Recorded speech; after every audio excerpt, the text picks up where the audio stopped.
Welcome to Penrose Learning, where we make understanding easy. You already have the model and UVs. Now start painting.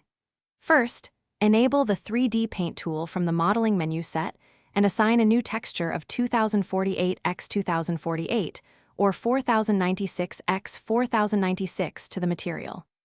Once done, open the UV editor to confirm shells and set the viewport to high quality so strokes map correctly. Then position the camera and click Paint to try a quick test stroke.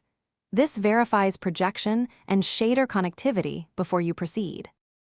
Next, refine your brush and layer workflow.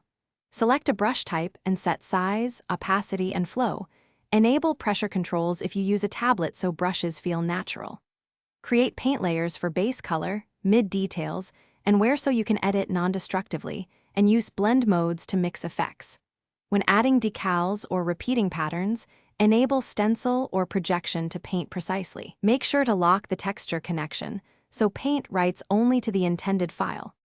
Finish by baking and exporting your painted maps. Export diffuse, specular, and any baked normals in the correct file formats and bit depths. Make sure to inspect UV seams and use clone or smear tools to blend mismatches. Reproject if necessary. If you encounter lag or crashes while painting, reduce the texture resolution temporarily or disable high-quality viewport, save incremental files, and retry. If colors look wrong, confirm linear versus sRGB workflow and